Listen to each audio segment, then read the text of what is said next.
আমাদের যাত্রাপথে আরেকটি বিখ্যাত জায়গা পড়েছিল মালদহ, যাকে আমরা আমের রাজধানী বলেও জেনে থাকি। মালদহে আম চাষের ইতিহাস প্রায় কয়েকশো বছরের পুরানো। সেন ও পাল রাজবংশের সময় থেকেই আম চাষের উল্লেখ পাওয়া যায়।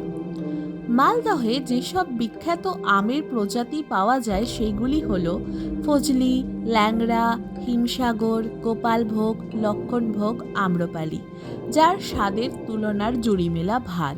এখানে প্রায় ৩১,০০০ হেক্টর জমিতে আমের চাষ হয়। ফজলি আম নিয়ে একটি লোককথাও প্রচলিত আছে যে ফজল বিবি নামে এক বৃদ্ধার বাগানে তৎকালীন ইংরেজ শাসকরা আম খেয়ে মুগ্ধ হয়েছিলেন। সেই থেকেই সেই বৃদ্ধার বাগানের আমের প্রজাতিটির নাম হয়ে যায় ফজলি। প্রতি বছর মালদহে আম উৎসব পালিত হয়, যেখানে বিভিন্ন প্রজাতির আমের প্রদর্শনীও করা হয়। এছাড়াও মালদহের বিখ্যাত গম্ভীরা গানে আম ও আম চাষির সুখ দুঃখের কথার উল্লেখ পাওয়া যায়।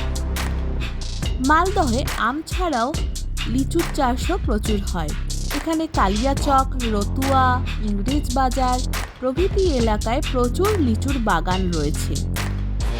এখানে যে প্রজাতির লিচু মূলত পাওয়া যায় সেগুলি হল বোম্বাই, মুজাফফরপুরি এবং এলাচি। আম ও লিচুর চাষের এখানে প্রচুর চাষ হয়, যার ফলনও প্রচুর হয়, যা অর্থনৈতিক দিক থেকেও মালদহকে অনেকটা সাহায্য করে। এই বিষয়ে আমার যা যা তথ্য জানা ছিল সেগুলি আপনাদের আমি জানালাম এই ভিডিওর মাধ্যমে।